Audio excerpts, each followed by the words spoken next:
接下来我想请教这个高老师哦，就是我们看到今年的汉光演习有特别强调这个反封锁、后勤补给、无人机，还有分散式的指挥。其实这些科目的背后呢，都在模拟同一件事情，就是一旦真的发生高强度的战争的时候，台湾到底能够撑多久呢？但很巧的事情呢，就在台湾加强战争准备的同时呢，美国自己呢却被爆出说部分的弹药库存已经开始吃紧了。所以我想请教老师哦，就是如果说今天我们把这两件事情呢，我们大家放在一起看，一边是台湾在做这个战争准备，另外一边呢，则是呢美国面临这个战争消耗。那今天的美国到底还有多少的能力可以同时支撑欧洲、中东，再加上一个台海呢？谢谢主持人，谢谢介老师啊。刚才介老师说汉光演习是一场演戏，我觉得汉光演习实际上就是一场闹剧。为什么说它是个闹剧呢？首先，如果你认为中美必有一战，那你台独分子这样子啊，起劲的去抱着美国的大腿儿，然后呢，试图站在美国这一边打我们自己的中国人啊。这是一种很卑鄙的一种事情。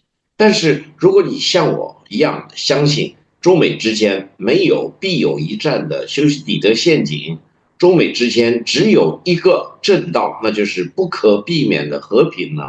中国与美国为什么要打仗呢？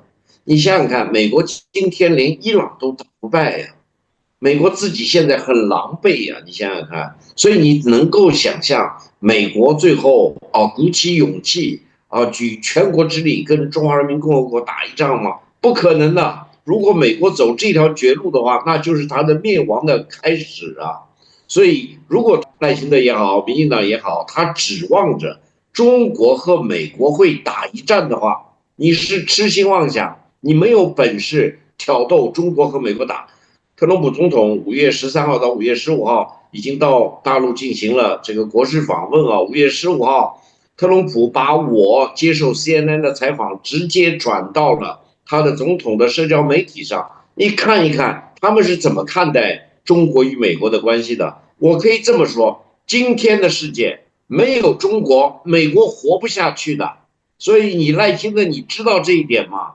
另外一个，我说这个美国的人工智能的泡沫有可能会破灭啊，到那个时候，没有一个国家能够救美国，除了中国可以救美国。就如同在2008年美国次贷危机爆发以后，只有中国能够救美国呀。所以你觉得美国总统没有脑子吗？你觉得 Bessent 这个财政部长没有脑子吗？你觉得卢比奥国务卿没有脑子吗？卢比奥国务卿说：“我原来很反华，但那个时候我是一个参议员，我现在是国务卿了，我现在更加懂事了。”欧洲领导人说，他们突然发现特朗普讲礼貌，只不过特朗普总统到了中国来就讲礼貌，到了欧洲去，特朗普总统就不讲礼貌了。所以你仔细想想看，你赖清德是什么的一个人？你有本事来挑起中国与美国打一仗？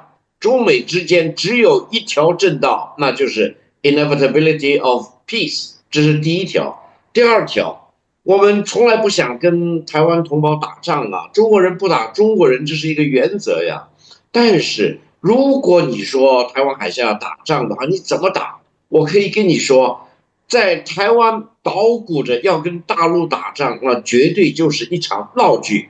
刚才主持人你说什么互联网、什么电讯、降速等等，如果真的爆发战争的话，台湾将没有网络，台湾将没有电力，台湾将没有能源，台湾将没有交通。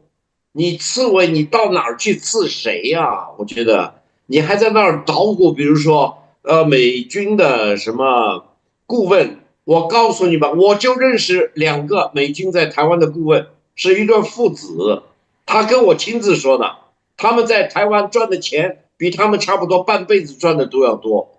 所以台湾老百姓是把自己辛辛苦苦赚的钱去喂肥了那些所谓的美国的军事顾问，那你得到什么呢？我可以跟你说，从美国的角度上来说，确实有一些人想跟中国打仗，但是最终他的听美国总统的，听三军现在是5军总司令的。另外一个，很多美国人在台湾，他能赚多少是多少。他怎么能够赚的最多呢？他就吓唬我们的台湾同胞，说要打仗了，哎呀，大陆要打过来了，等等等等等等。如果同样的这些美国人他有本事的话，他为什么不在伊朗这个战胜呢？他如果真的有本事的话，他为什么不帮着泽连斯基去打败俄罗斯吗？他什么都做不了，你觉得他有本事帮着台湾来打大陆吗？另外一个，请允许我说一句我的心里话，没有一个美国总统将有国家毅力对中国发动战争，为什么呢？因为自从抗美援朝，美国人叫朝鲜战争以后，美国的军事的铁律是不能跟中国打陆地战争啊，他已经被打断脊梁骨了，他怎么能够跟中国陆军在打仗呢？很多人，美国人说我有海军优势，确实啊，但是现在中国的造船能力已经是美国的253倍啊，253倍，你仔细想想看。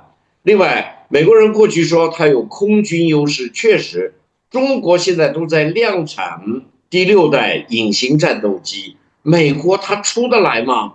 美国现在稀土被卡脖子了，他连稀土足够量的稀土都没有，他怎么生产第6代啊？特朗普总统把它叫做 F-47，他生产不了啊！你想想看。另外，中国拥有世界上最先进的雷达，任何一个国家的隐形战斗机、隐形轰炸机，在中国的雷达之下全部原形毕露啊！